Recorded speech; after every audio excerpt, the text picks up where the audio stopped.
All meaning and purpose in life comes from the pursuit of happiness for oneself and others. Happiness may sometimes seem like a chimerical goal, but it's realistic and achievable. It does, however, require long-term dedication and effort. There is no quick remedy for depression or an easy secret to finding immediate happiness. Instead, achieving happiness is a trial and error process that involves avoiding or combating negative emotions with positive emotions. By consistently applying this technique, cultivating positivity and eliminating negativity, real transformation is possible. It may be necessary to try different strategies, and no one method is guaranteed to work. People are complex, and any given person's mental state depends on such a wide variety of factors that causation can be difficult to discern.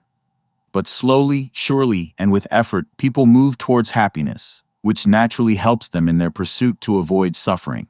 The foundation of a happy life is compassion for others. Any differences among people are secondary to the fundamental right to be happy and avoid suffering, a right that all humans possess. Faith, ethnic background, and other differences are superficial when considered alongside this profound truth. All people are gentle and kind by nature. When they become angry or violent, it's simply an aberration from their fundamental goodness. People long to feel connected with one another, tapping into a shared sense of humanity. Straying from that path brings emotional pain and troubled thoughts, whereas compassion and empathy promote enduring happiness. A certain flexibility of perspective is important to being happy. Often, reframing a situation can make a problem go away. For example, in the right light, an enemy can be recast as a valuable teacher. Friends and family can't truly test patience the way an enemy can. Flexible people try to learn from every hardship and every difficult situation. There's value in suffering because overcoming it helps build meaning in life. When happiness is achieved, its benefits stretch far beyond mere inner contentment or pleasure during a particular moment. People who are truly happy have the ability to endure the inevitable disappointments that life brings. They are more open and forgiving with those who wrong them, and more accepting of sadness and hardship. They have access to inner calm and stability, even in tumultuous times. This happiness has far-reaching effects beyond an individual's life, extending into family, the wider community, and society in general. This report is based on the 10th anniversary edition of The Art of Happiness, published in 2009. Happiness is a state of mind. Happiness is available to anyone because it's generated from inner resources, rather than dependent on external circumstances. Often people think that if they come into a great deal of money through a windfall or a promotion, they will be happy, but money can't buy enduring happiness. Nor do misfortunes such as disease necessarily cause long-term unhappiness. External circumstances connect to temporary moods of elation or sadness, but real happiness persists through the natural vicissitudes of life. It's normal to feel elated by a new car or praise from others, and to feel troubled by a problem. But people soon return to their baseline of happiness, or lack thereof. External circumstances can only be processed subjectively.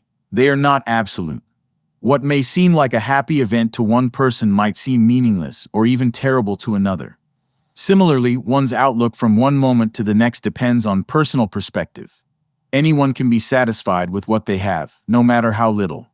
Likewise, anyone can be unsatisfied with what they have, no matter how much. Often, people compare themselves to others who have more material possessions than they do, which can be a great source of dissatisfaction and envy. But people who compare themselves to those who have less can make themselves feel more fortunate by reflecting on the things they have. Comparing oneself to the right people is a matter of discipline. Whether an action is positive or negative isn't connected to how happy it makes someone feel in the moment. Rather, its qualities are connected to long-term outcomes, whether or not the action has a positive result of happiness. Many people conflate happiness and pleasure, which are not the same thing. Pleasure is temporary and unstable from day to day, whereas happiness is a more enduring experience. Happiness does not depend on the acquisition of material things. Since happiness is a mental state, it isn't tied to material things beyond the basic human needs for shelter and sustenance. People tend to focus on money and success as tools to achieve happiness, but improving one's state of mind is much more important.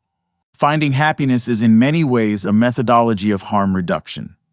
Negative and harmful thoughts that are angry or anxious can and should be minimized whenever possible. At the same time, happy thoughts should be nourished so that they expand and grow.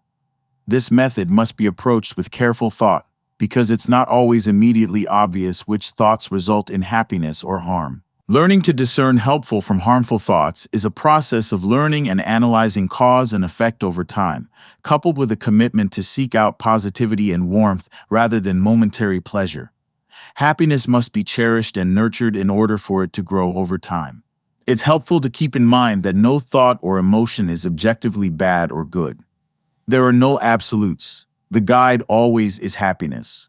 By reshaping and rejecting negative, harmful thoughts, the nerve cells in the brain will change over time, and the human spirit changes alongside those brain cells, moving one's entire being towards a more positive state. This process of seeking happiness isn't always easy, but that difficulty is part of the journey. Cultivating happiness is similar to training or exercise. It can be hard in the moment, but it becomes easier and more habitual over time. The benefits accrue and compound, making it easier to amplify happiness as the training process moves forward. Intimacy is psychologically and physically beneficial. Establishing and maintaining intimacy with other people is essential for happiness. Intimate relationships can take many forms. There is no universal standard. Intimate relationships also vary across cultures and times, and even among individuals of the same period. There are many ways in which people experience and cultivate closeness. Often, people become fixated on a single form of intimacy, like romantic relationships, forgetting that there are many other kinds of relationships that are more readily available and just as emotionally satisfying. There's family intimacy, for instance, and intimacy among friends. Even looser ties with acquaintances provide meaningful ways to connect with other people. Sometimes people go about establishing intimacy in the wrong way. Relationships that are built on frank communication and mutual regard tend to be more stable and enduring than relationships that are based strictly on sexual attraction.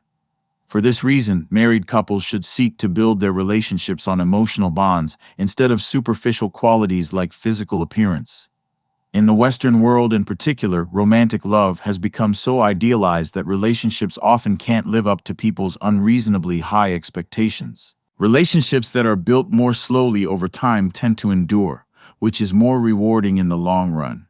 One way to establish an enduring relationship is to base it on empathy, which helps minimize conflicts and upset. People who can genuinely empathize with other people's suffering tend to build stronger interpersonal bonds. By maintaining an open mind and remaining mindful of other people's backgrounds and perspectives, it's easier to build good personal connections and establish honest rapport. Genuine compassion is not rooted in emotional attachment. Compassion, the simple wish for others not to suffer or come to harm, is a mental attitude that begets benevolence, responsibility, and respect. There are two main types of compassion. The first form is, to some degree, false and unstable because it's rooted in emotional bias. Biased compassion is tied to the expectation of reciprocal love, feeling compassion for someone because you care about him or her. This type of compassion is volatile because it can fade if the emotional attachment changes, such as when a married couple gets divorced. The second form of compassion is more stable because it's based on universal goodwill rather than specific emotional regard. Happiness is a human right, not just a reward for select people. Everyone, friends, loved ones, and even enemies, deserves a life that is happy and free from suffering to whatever degree that's possible. Generic compassion is less volatile than emotionally attached compassion because it's not tied to the circumstances of the moment. When everyone deserves happiness regardless of their actions or someone else's feelings about those actions, compassion becomes a default state rather than an active choice. It's always offered with no strings attached. Compassion isn't strictly altruistic. Cultivating compassion can be a self-interested endeavor that offers measurable value both physically and emotionally. Research suggests that compassionate people feel happier and healthier than their less compassionate counterparts. Compassion for others reduces risk for heart disease and helps people respond better to stress, which leads to better health outcomes. Suffering is inevitable, but there are strategies that can help ease it. Everyone faces difficulties and suffering. Loss, particularly in the forms of aging, sickness, and death, is unavoidable.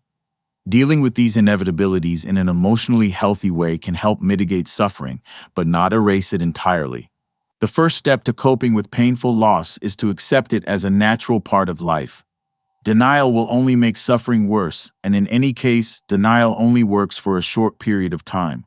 Someone who puts off coping with a family member's death, for instance, is likely to fall into a deep depression after a period of denial. Unhealthy coping strategies like heavy alcohol and drug use will cause harm over the long term, even if they can seem to help ease loss as a temporary measure in the moment. A more effective strategy for dealing with loss is attitude adjustment. Every person perceives the world in a way that either intensifies or lessens their suffering. For example, people who perceive aging as negative and unpleasant will experience anxiety and unhappiness about the passage of time, which is something that they have no power to change. Those who accept aging, or even look at it in a positive light, will feel more psychologically resilient and happy overall as they deal with its related challenges. Another way to decrease suffering is to mentally prepare for it in advance. Anticipating the death of a loved one, for instance, can help ease the fear surrounding it. This mental preparation can't erase the pain of loss entirely, but it's an effective coping technique. Much suffering is self-imposed. While some types of suffering are inevitable, it can often be avoided. Some problems don't cause suffering in themselves, but dwelling on those problems can exacerbate them. A man who thinks that a misfortune that befalls him is unjust, for example, may become agitated or emotionally upset. This agitation in itself can become a distraction that makes it needlessly difficult to solve whatever the problem is. Other times, fixating on a problem causes emotional pain. Overly sensitive people may replay some unfair scenario in their mind, for example, which keeps the emotional pain fresh instead of allowing it to heal. It's important to distinguish between pain itself and thoughts that extend or intensify that pain unnecessarily. Emotions like fear, guilt, and anger can make a situation seem worse than it really is. One way to alleviate needless suffering is to try to view the situation from a different perspective. By analyzing a situation in this way, it may become clear that something that initially seemed unfair was not, in fact, unfair. Or it may be that a situation that seems problematic is in fact normal and nothing to worry about. For example, married couples whose passion for one another decreases over time may become unhappy about the state of their relationship. But such ebbs and flows in passion are normal and often not worth worrying about. Another way to ease suffering is to accept that no one is perfect. People make mistakes. People who experience harm at the hands of others may empathize with those who harm them by acknowledging their own faults. Empathy always makes forgiveness easier. Change is the source of much needless suffering because people tend to resist it. But at the same time, change can be a source of comfort because no emotional state is permanent, including pain and anger. Someone who feels guilty or sad will, according to the laws of the universe, eventually feel something else. Suffering can be meaningful. In instances where suffering is unavoidable, a good way to cope with the situation is to look for whatever meaning it may hold. Sometimes emotional pain can make people more tough and resilient. Other times it can make them vulnerable and more dependent on others. Both of these outcomes can be valuable. Another way in which suffering is meaningful is that it deepens the capacity for empathy and compassion. People who suffer are more likely to feel sympathetic to the suffering of others and, whenever possible, help prevent or ease that suffering. Physiologically, pain serves an important function. Pain may not feel pleasant in the moment, but it serves a purpose. People who can't perceive pain routinely injure themselves or exacerbate existing injuries. This biological phenomenon is a good metaphor for emotional pain, which serves a similar protective function. Change is a long-term process, and it isn't always easy. People have an incredible power to change for the better, including the ability to enhance their own happiness. But there is no quick fix for unhappiness or desired change, even if Western culture often suggests otherwise. Real change is a process that unfolds over time, so it's crucial to have realistic expectations about how much effort that change will require, how long it will take, and what progress will look like on a day-to-day basis. Progress may be slow, and it will likely require sustained determination. Education about the issue at hand is the first step in enacting positive change. But learning itself is not enough to affect change. Conviction and determined action are also needed. Smoking cessation is a good example of all three necessary ingredients. Some countries suppress education about the harmful effects of smoking, which prevents people from initial contemplation of quitting. But even when people are well educated about the harms of smoking, they have to decide to quit, then put in serious effort to actually enact that decision. The knowledge that smoking is harmful must be combined with a sustained effort to actually curb smoking. New habits require thought plus action, whether it's an individual who's trying to stop smoking, a community that wants to recycle more, or a worldwide effort to curb reliance on fossil fuels. New habits can be jump-started when people feel a special sense of urgency that injects energy into their efforts. The trick is to not let a negative state of mind take hold. Often, people become discouraged when they encounter obstacles to finding happiness, even if those obstacles are only temporary. It can be helpful to remember that happiness and joy are natural states, whereas negativity is unnatural. Positive thoughts can be a great tool in combating negativity. Negative emotions are harmful. Negative emotions like anger and hatred are damaging in multiple ways, both physically and emotionally. Pessimistic emotions trouble the mind and make people feel unhappy. Bad feelings also block the ability to connect with others, dampening compassion and the urge to help others. Like anger, negative emotions such as anxiety and worry are emotionally and physically draining and damaging over time. Research suggests there is a strong connection between mental disturbance and physical illness. Worrying too much can suppress the immune system, tense the muscles, and lead to deeper health problems like heart disease. Like anger, worry should be confronted and addressed. Oftentimes, anxiety is illogical, so it's possible to replace negative thoughts with a positive attitude. If a problem can be addressed in some way, it's more useful to use energy to solve the problem instead of worrying about it. And if a problem can't be addressed, it's illogical to worry, because negative emotions will only make the situation worse. Anger may not always be unavoidable, but there are techniques that can make it dissipate or even dispel it entirely. Anger should always be directly confronted, but it should never be left unchecked. One of the best tools to fight anger is analysis. Angry people should try to carefully investigate their own emotions, seeking to understand why the anger developed in the first place. Often, the very act of slowing down to analyze a situation helps ease the mind and interrupt negative thought patterns. One problem with dark emotions is that they're cyclical and self-perpetuating. Anger begets anger in part because the body becomes aroused in a way that makes the mind more susceptible to irritation. The same is true of positive emotions, which make people happier and less vulnerable to negative situations. Patience and tolerance are like muscles that become stronger with practice. Where anger is destructive, patience is constructive.